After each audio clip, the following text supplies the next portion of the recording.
Quand on ressent une douleur fulgurante dans le pied, une sensation de brûlure insoutenable, constante, un peu comme si on marchait sur du verre brisé ou des charbons ardents. Spontanément, la médecine classique, elle va s'acharner sur ce pied. Ouais, on va chercher localement. C'est ça, on va prescrire des crèmes, des antalgiques puissants, faire des examens locaux. En fait, on se concentre sur l'endroit où ça fait mal. Mais il y a une étude scientifique absolument vertigineuse publiée en 2025 dans le Journal of Neuroinflammation qui démontre que le véritable interrupteur de cette douleur atroce, le centre de commandement, il se trouve complètement à l'autre bout du corps. Ah, dans l'obscurité totale de nos intestins, exactement. Voilà, et c'est de ça qu'on parle aujourd'hui. Et cette publication, c'est vraiment un tournant radical. Parce que, tu vois, on a longtemps pratiqué une médecine de la pièce détachée, où chaque organe vit sa vie de son côté. Le pied a un problème, on traite le pied. Logique, ouais. En apparence, ouais. Mais les données de notre analyse d'aujourd'hui, elles mettent en lumière ce que la recherche appelle l'axe intestin-microbiote-nerf.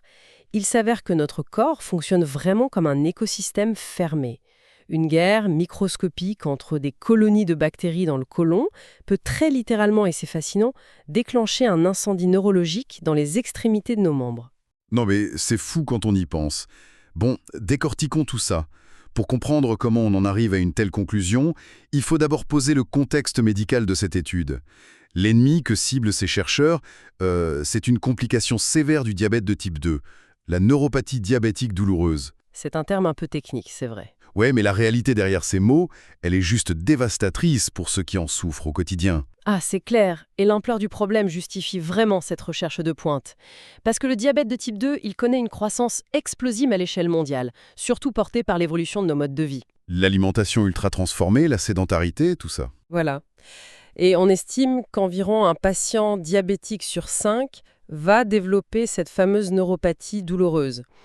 Concrètement, l'excès de sucre prolongé et l'inflammation chronique, ça finit par abîmer les nerfs périphériques. Ce qui relie le cerveau aux extrémités, donc. Exactement. Et les patients décrivent des décharges électriques, des picotements, une sensibilité telle que le simple contact d'un drap sur les orteils la nuit, ça devient une torture absolue. Ah, l'horreur. Ça doit détruire la qualité de vie, le sommeil, tout. C'est exactement ça. Et le plus choquant quand on parcourt la littérature médicale là-dessus, c'est vraiment l'impuissance des traitements actuels. Ouais, on a l'impression que la pharmacopée moderne patine complètement face à cette douleur spécifique, non? Les chiffres sont super cruels en fait. Les stratégies cliniques standards aujourd'hui, elles visent d'abord à stabiliser la glycémie, le taux de sucre, ce qui est indispensable bien sûr. Mais insuffisant. Totalement insuffisant pour réparer un nerf qui est déjà endommagé. Du coup, ensuite, on donne des médicaments pour masquer la douleur, genre des antiépileptiques, des antidépresseurs détournés de leur usage premier ou des analgésiques lourds. Et ça marche? Le bilan, c'est qu'à peine un tiers des patients obtiennent une réduction de 50% de leur douleur. Et ce bénéfice modeste, il se paie souvent au prix fort. Avec des effets secondaires, j'imagine. Ouais, des effets secondaires super invalidants, des vertiges, une somnolence chronique. En fait, c'est comme avoir une alarme incendie qui hurle dans le grenier d'une maison, parce que les fils électriques fondent, et la seule solution qu'on propose, c'est de distribuer des boules caisses aux habitants, quoi. C'est une super bonne image.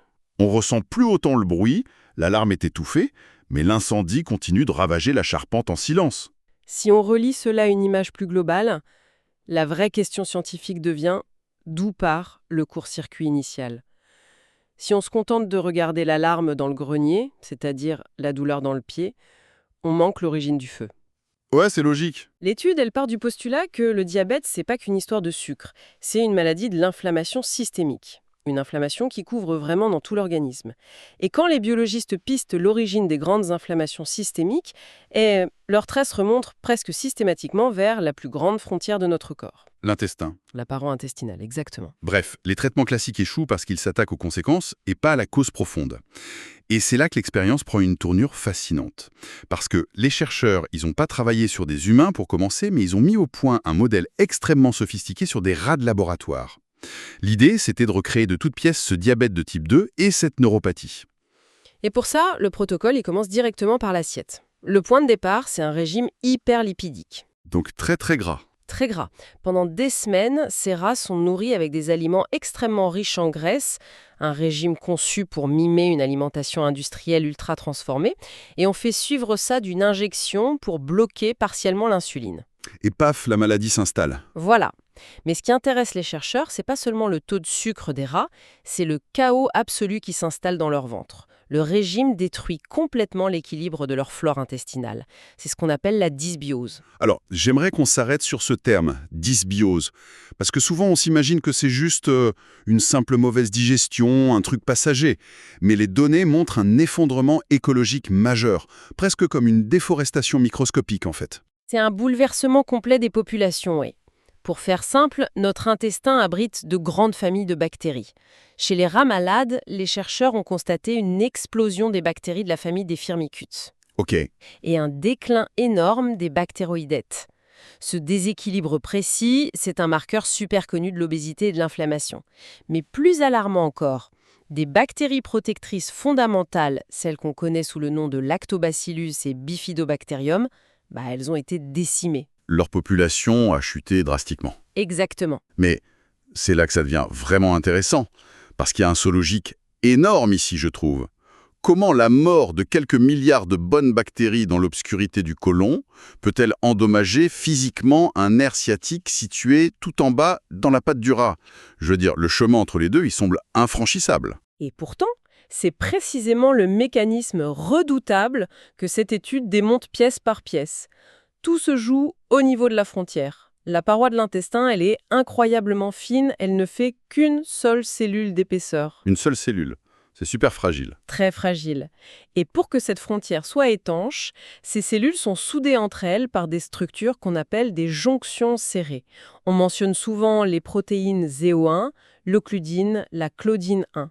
Imaginez des coutures moléculaires extrêmement solides. D'accord. Tant que les bonnes bactéries sont là, elles sécrètent des substances qui nourrissent et renforcent ces coutures. Du coup, quand les bonnes bactéries meurent à cause de la mauvaise alimentation, les coutures lâchent. Le mur s'effrite, tout simplement. Les protéines qui forment ces jonctions disparaissent.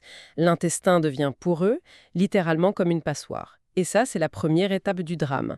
Parce qu'une fois la frontière ouverte, des éléments indésirables s'échappent dans la circulation sanguine. Et qui s'échappe? Les coupables identifiés ici, ce sont les LPS, les lipopolysaccharides. Ce sont des toxines, c'est bien ça? Plus précisément, ce sont des fragments de la membrane extérieure de certaines bactéries nuisibles. Quand ces bactéries meurent ou se multiplient, elles lâchent ces débris. En temps normal, ça reste confiné dans le tube digestif pour être évacué. Aux toilettes, quoi. Voilà. Mais avec un intestin poreux, ces fragments de LPS, ils fuient dans le sang. Et c'est un signal d'alarme absolu pour le système immunitaire. Le sang transporte ces débris bactériens toxiques partout à travers l'organisme, jusqu'aux extrémités, jusqu'aux nerfs. Et on pourrait penser que les nerfs sont protégés pourtant. On entend souvent parler de la barrière hémato-encéphalique, tu sais, ce bouclier blindé qui empêche les toxines du sang de rentrer dans notre cerveau. Nos nerfs périphériques, ils n'ont pas une armure similaire? Si, ils en ont une. C'est la barrière hémato-nerveuse. Son rôle, c'est de filtrer le sang pour que le nerf baigne dans un environnement parfaitement pur et contrôlé. Sauf que les toxines LPS, qui arrivent en masse via le sang, elles se comportent comme un bélier. Ah ouais. Elles attaquent les cellules de cette barrière protectrice du nerf et finissent par la briser. Donc l'invasion, elle est totale. En résumé, un déséquilibre bactérien crée des trous dans l'intestin, la toxine casse ce mur, elle voyage incognito dans le sang et elle vient fracturer le bouclier personnel du nerf. Mais que se passe-t-il quand cette toxine pénètre enfin à l'intérieur du sanctuaire nerveux? C'est là que la douleur naît. La toxine bactérienne, le LPS, va se lier à des récepteurs spécifiques à la surface des cellules nerveuses, la voie TLR4 pour être précise. Ok. Considérez ces récepteurs comme des boutons d'urgence. Quand la toxine appuie dessus, la cellule nerveuse panique.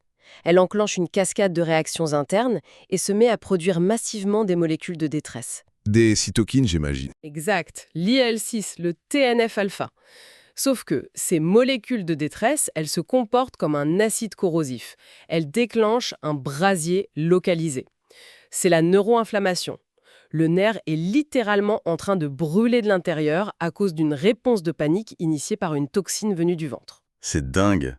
L'image de la cascade de domino est parfaite en fait. Un régime trop gras affame les bonnes bactéries. Les murs de l'intestin s'effondrent, les toxines fuient, prennent l'autoroute sanguine, défoncent la porte du nerf périphérique et forcent ce même nerf à s'autodétruire en déclenchant un incendie chimique. C'est une mécanique implacable. Et une fois que l'on comprend ce mécanisme physique de cause à effet, on comprend pourquoi donner un simple médicament antidouleur, c'est inutile. Si on ne bouge pas les trous de la passoire intestinale, les toxines continueront de pleuvoir sur le nerf encore et encore. Ce qui nous amène à la contre-attaque. Parce que l'étude, heureusement, elle ne s'arrête pas à ce constat macabre.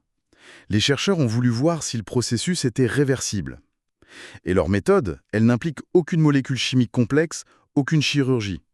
Ils ont simplement envoyé une armée de renforts dans le ventre des rats malades. Et l'intervention, elle a pris la forme d'un traitement probiotique massif, administré quotidiennement pendant 12 semaines. 12 semaines, ouais. On parle d'un composé de probiotiques contenant 14 souches spécifiques, 9 espèces de lactobacillus, 5 de bifidobacterium et une souche de Streptococcus thermophilus. Une vraie armée, quoi. Exactement.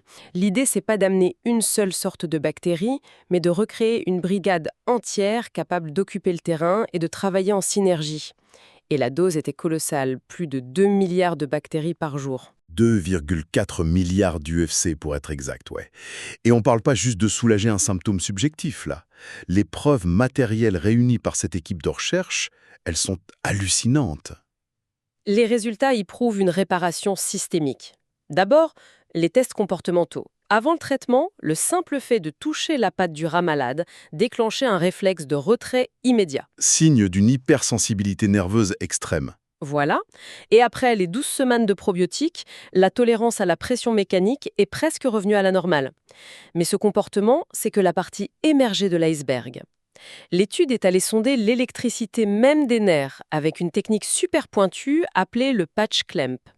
Alors si on devait vulgariser cette technique, c'est un peu comme brancher un stéthoscope microscopique directement sur un seul câble nerveux pour écouter le courant qui passe à l'intérieur. C'est une super analogie.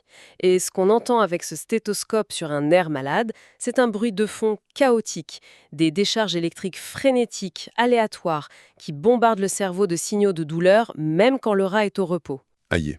Or, les enregistrements post-traitement montrent que les probiotiques ont ramené le calme plat. L'excitabilité désordonnée des neurones s'éteinte, l'électricité a recommencé à circuler proprement. Mais attends, il y a une trouvaille encore plus incroyable dans cette pile de données. Ce sont les images au microscope électronique. Les chercheurs, ils ont regardé l'isolation physique des nerfs, la fameuse gaine de myéline. Absolument. Pour visualiser ça, la myéline, c'est exactement la gaine en plastique souple qui entoure les fils de cuivre de nos chargeurs de téléphone, quoi. Ça évite les courts-circuits. Chez les rats malades, à cause de l'incendie inflammatoire, ce plastique, il fondait. L'étude décrit une myéline décompactée, spongeuse, pleine de trous, de vacuoles. Le câble était à vif. C'est ça, et c'est ici que la notion de médecine inversée prend tout son sens. Après l'intervention probiotique, les images au microscope montrent que la gaine de myéline s'est physiquement reconstruite. Non mais c'est magique. Les trous ont disparu, les couches se sont resserrées autour du nerf, les probiotiques n'ont pas agi comme de simples antidouleurs, ils ont véritablement inversé les lésions tissulaires en traitant le point d'origine du problème. Des bactéries avalées dans l'estomac ont réussi à faire repousser l'isolation d'un nerf dans une patte lointaine. En fait, c'est comme si on avait largué une équipe d'urgence, des maçons dans le côlon pour refaire le ciment du mur intestinal, en rétablissant les protéines ZO1, tout ça, et que, par un miracle de communication à distance, cela avait donné le feu vert à des électriciens tout au bout du système nerveux pour remettre du ruban isolant neuf sur les câbles endommagés. C'est exactement ça. En stoppant la fuite de toxines à la source, l'inflammation globale s'effondre. Le corps humain a une capacité de régénération extraordinaire, à condition qu'on arrête de l'agresser en permanence. Les probiotiques ont simplement coupé l'approvisionnement en carburant de l'incendie. Dès lors, le nerf débarrassé de l'acide inflammatoire a pu lancer ses propres mécanismes de réparation. Alors, qu'est-ce que tout cela signifie ? C'est limpide et on serait tenté de refermer le dossier ici avec un grand sourire en se disant « achetez des milliards de probiotiques, gorgez-vous de fibres pour nourrir ces bonnes bactéries et le tour est joué ». C'est d'ailleurs un peu le grand discours de l'industrie du bien-être aujourd'hui, le culte du microbiote. Ouais, on entend ça partout. Sauf que, en science, rien n'est jamais tout noir ou tout blanc. En décortiquant les annexes de l'étude, on tombe sur un détail qui vient casser cette belle certitude. Un détail qui concerne les fameux métabolites, c'est-à-dire les sous-produits fabriqués par la digestion des bactéries. Ce qui est fascinant ici, c'est que le métabolisme bactérien est super complexe. Quand nos bonnes bactéries digèrent des fibres alimentaires que nous sommes incapables de décomposer, elles recrachent des molécules minuscules appelées acides gras à chaîne courte. Les fameux AGCC. Voilà, les AGCC. Dans la littérature nutritionnelle classique, on encense ces molécules. L'acétate, le butyrate, le propionate, on leur prête toutes les vertus du monde. Ce sont les carburants de notre santé intestinale, nos anti-inflammatoires naturels. L'axiome général dicte que plus vous avez d'acides gras à chaîne courte dans le sang, mieux vous vous portez. Mais le paradoxe, le gros caillou dans la chaussure de ce dogme, ça concerne justement une de ces molécules miracles, le propionate.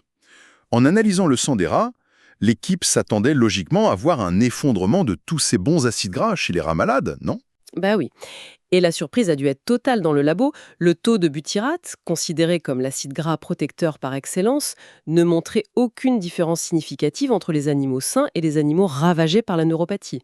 Ok, déjà c'est bizarre. Et pire encore, le propionate, un autre acide gras censé être hyper bénéfique, était paradoxalement en quantité bien supérieure dans le sang des rats gravement malades. Mais c'est totalement contre-intuitif. Si je file au supermarché acheter des compléments alimentaires pour réparer mon intestin, je vais trouver des pilules favorisant la production de propionate. Et là, on me dit que les sujets hurlant de douleur à cause de l'inflammation de leurs nerfs en sont littéralement gorgés. Comment une molécule censée jouer les pompiers peut-elle se retrouver en abondance sur la scène du crime? Est-ce que ça veut dire qu'il faut arrêter de consommer aveuglément ces compléments en pensant que plus il y en a, mieux c'est? Cela soulève une question importante, effectivement. Cette observation bouscule nos certitudes et montre les limites de l'approche « une molécule égale un bienfait ». Le rôle du propionate, il divise profondément la communauté scientifique aujourd'hui. Ah ouais? Ouais. Dans le contexte d'un organisme sain ou d'une maladie comme la sclérose en plaques, certaines études suggèrent qu'il protège les neurones. Mais dans le contexte très particulier du diabète de type 2 et de l'inflammation systémique majeure, la machinerie biologique semble complètement déraillée. Les données portent à croire que ce même propionate change de camp. Il pourrait agir comme un perturbateur métabolique ou un agent pro-inflammatoire. Donc la même molécule peut éteindre un feu dans un contexte A et jeter de l'essence dessus dans un contexte B. C'est dingue. Le contexte biologique est roi. L'intestin, c'est pas un simple tube à essai dans lequel on peut verser une molécule en espérant toujours le même résultat chimique.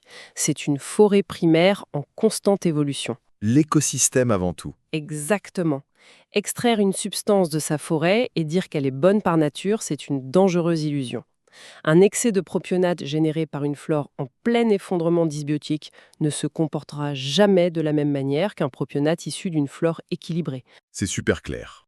Le microbiote est un système complexe où ce qui est le remède dans une situation pourrait bien faire partie du poison dans une autre.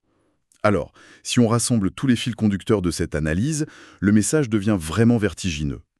Pourquoi on s'en soucie ? Parce que l'idée que des problèmes apparemment intraitables à la périphérie du corps, comme des douleurs atroces aux pieds, trouvent leur solution dans la gestion de l'écosystème intestinal, ça change complètement la façon dont on doit envisager la médecine de demain. L'ère des protocoles médicaux universels et simplistes touche à sa fin, ça c'est sûr. Devant l'immensité de ces découvertes, on réalise que le traitement des maladies chroniques passera par un rééquilibrage personnalisé de l'écosystème bactérien. On ne peut plus isoler le cerveau du ventre, ni les pieds de la digestion. Le corps est un continuum absolu. Et ça, c'est une révolution. Réflexion encore plus vertigineuse. Les données montrent que de simples bactéries ont le pouvoir de modifier physiquement l'intégrité structurelle des barrières sanguines lointaines et de réparer l'isolation, la myéline des nerfs périphériques. Ouais, les fameux maçons et électriciens. Voilà, on a toujours considéré que l'architecture corporelle était dictée exclusivement par nos propres gènes, par notre ADN. Mais si une colonie de microbes intestinaux peut remodeler physiquement les câbles électriques de nos membres, le microbiote ne pourrait-il pas être en réalité le véritable architecte physique de notre corps ? Ah ouais ? Est-il possible que ces micro-organismes construisent et déconstruisent en permanence d'autres structures corporelles que nous avons toujours cru biologiquement figées et isolées ? C'est une réflexion qui redéfinit complètement les frontières de ce que nous sommes. Une idée fascinante pour terminer. Gardez ça en tête la prochaine fois que vous penserez à ce qui se passe dans votre ventre. À très vite pour une nouvelle exploration.